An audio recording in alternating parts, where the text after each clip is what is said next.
Hello दोस्तों, good evening. कैसे हैं आप लोग? आशा करते हैं कि स्वस्थ होंगे। आज हम लोग पॉलिटिकल साइंस के चैप्टर 2 का सब्जेक्टिव क्वेश्चन आंसर करेंगे। इससे पहले हमारे चैनल को सब्सक्राइब कर दीजिए। चलिए फर्स्ट क्वेश्चन देखते हैं। द्विध्रुवीयता क्या है? इसमें कहा जाता है दो ध्रुव जो तो है वो क्या है?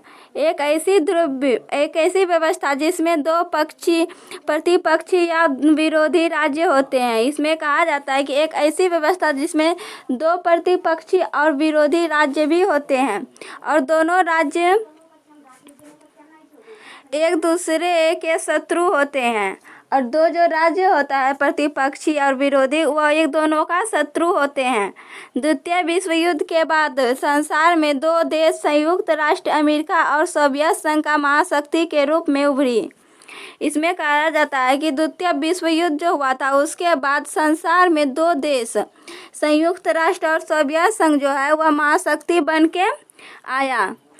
संसार के अन्य देश इन्हीं दो गुटों और महाशक्तियों में बट गया है और कहा जाता है कि संसार में जो अन्य देश है वह इन्हीं दो गुटों में बट गया है, एक सोवियत संघ और एक अमेरिका में। इन्हीं दो गुटों में बट गया है और दोनों महाशक्ति में एक दूसरे को कमज़ोर करने में प्रयत्नशील थी।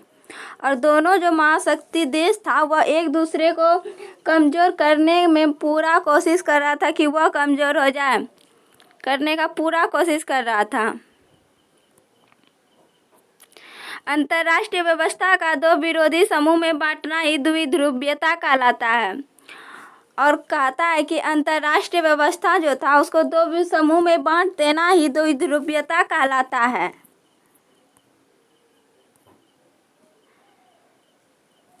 अगला क्वेश्चन देखिए, सोवियत संघ का विघटन क्यों हुआ? इसमें कहा जाता है कि सोवियत संघ जो था उसका विघटन क्यों हुआ? सोवियत संघ के विघटन के निम्नलिखित कारण थे। पहला, स्टालिनवादी संगठन की विफलता। कितने कारण थे? लिखने से पहले ये जरूर लिखिएगा कि सोवियत संघ के विघटन के निम्नलिखित कारण थे। पहला, स्टालिनवादी संगठन की विफलता। दूसरा, सेवक लोकतंत्रीय भ्रष्टाचार। और तीसरा देखिए, नस्लीय राष्ट्रवाद का उदय, पाश्चात्य उदारवाद का प्रभाव और मानव पूंजी की हानि। ये तो सब सोवियत संघ के विघटन का कारण था। पेरेसिका से आप क्या समझते हैं? सोवियत संघ के अंतिम राष्ट्रपति मिखाइल गोर्बाचेव ने देश में राजनीतिक एवं आर्थिक सुधार आरंभ किए।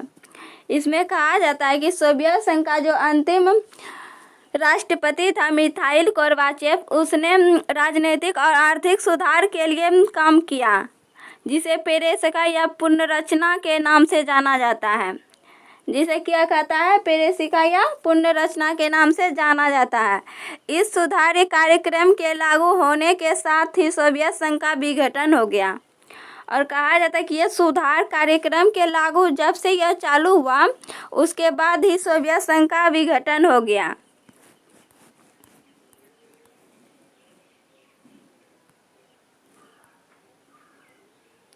एक ध्रुवीयता विश्व क्या है? एक अंतर्राष्ट्रीय व्यवस्था किसी एक शक्ति के दबदबे में हो तो ऐसी व्यवस्था को एक ध्रुवीयता कहा जाता है। इसमें कहा जाता है कि जब एक राष्ट्र किसी एक महाशक्ति एक ही महाशक्ति के वह अंदर दबदबे में हो, उस पर दबाव हो एक ही महाशक्ति का, ऐसे जो राज्य होगा उसको एक ध्रुवीयता विश्व कहा जाता है। अर्थात अंतर्राष्ट्रीय व्यवस्था में ताकत का एक ही ध्रुव अथवा केंद्र हो। इसमें कहा जाता है कि अंतर्राष्ट्रीय व्यवस्था में जो ताकत होता है उसका एक ही ध्रुव और केंद्र हो। 1945 से 1951 के बीच शीत युद्ध में अमेरिका और सोवियत संघ दो प्रमुख सत्ता केंद्र थे। और कहा 1945 और 1951 में के बीच जो शीत युद्ध का दौर था उसमें अमेरिका और सोवियत संघ दो प्रमुख सत्ता का केंद्र था।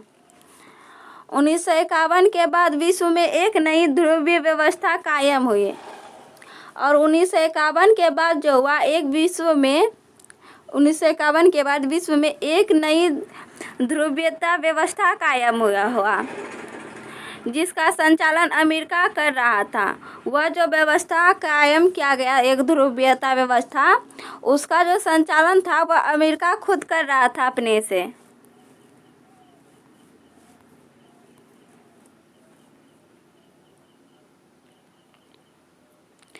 ग्लास्नोस्ट और पेरिसिका से आप क्या समझते हैं? ग्लास्नोस्ट एवं पेरिसिका का अर्थार्थ है पुनर्गठन और खुलापन। 23 अप्रैल 1985 में तात्कालिक रूप के राष्ट्रपति मिखाइल गोर्बाचेव ने प्रस्तुत किया।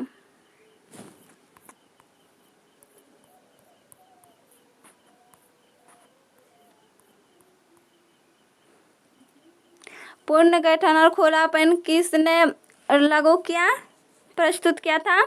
मिखाइल गोर्बाचेव ने। और कब किया था? 23 अप्रैल 1985 को तात्कालिक रूप में किया गया, मिखाइल गोर्बाचेव ने प्रस्तुत किया। जैसे ग्लास्नोस्ट और पेरिसिका कहा जाता है, इन्होंने सोवियत संघ को पेरिसिका के द्वारा सुधार लाने का संकल्प लिया। ये जो मिखाइल गोर्बाचेव थे वह पेरिसिका के मदद से सोवियत संघ में सुधार लाने का प्रयास किया, जिससे पुरानी कठोरताओं और विसंगतियों तथा अनावश्यक दबाव की प्रवृत्ति मुक्ति मिल सके। जिसे पुराने जमाने में जो कठोर वस्तु था, विसंगतियों था, मतलब खराब संगति तथा अनावश्यक दबाव जो था कि तुमको ये काम करना ही है, उसमें उसके प्रवृत्ति में मुक्ति मिल सके। इसके साथ ही राष्ट्र की जनता के आर्थिक, सामाजिक, आत्मिक, सांस्कृतिक एवं राजनीतिक विकास की दिशा में आगे बढ़ सके। और कहा जाता है कि इसके साथ ही राष्ट्र की जनता को वह आर्थिक, सामाजिक और आत्मिक, सांस्कृतिक एवं राजनीतिक विकास की दिशा में आगे बढ़ा सकते थे। कौन बढ़ा सकते थे? Mikhail Gorbachev. विचारों के स्वतंत्रता, अभिव्यक्ति, नागरिकों की सक्रिय भागीदारी तथा जानकारी प्राप्त करने के लिए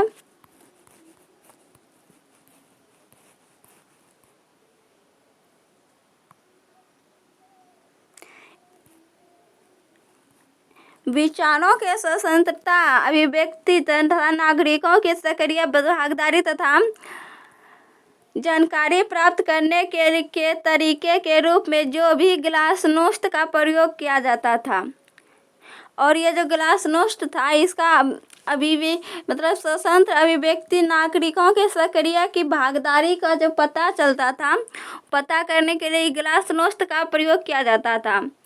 जुलाई 1988 में गोर्बाचेव ने सभी कार्यों में नियोजन एवं प्रशासन में किए जाने के लिए ग्लास्नोस्ट का लागू करने का पर जोर डाला।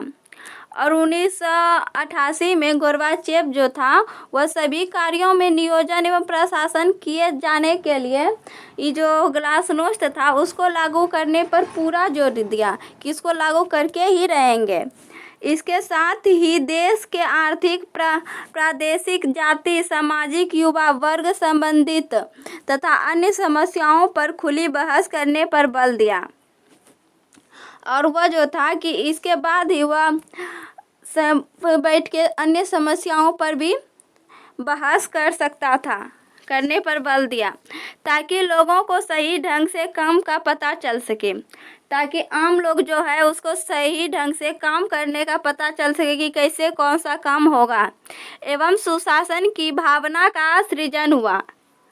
और कहा जाता है कि एवं जो सुशासन था उसका भावना का सृजन हुआ।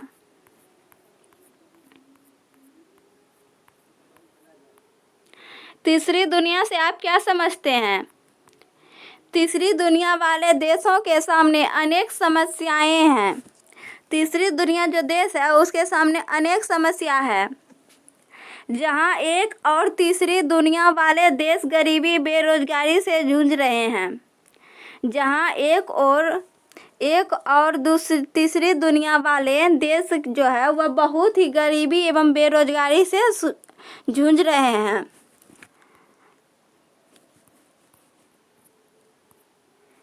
दूसरी और एशिया और अफ्रीका के नव स्वतंत्र देशों के सामने खड़ी आंतरिक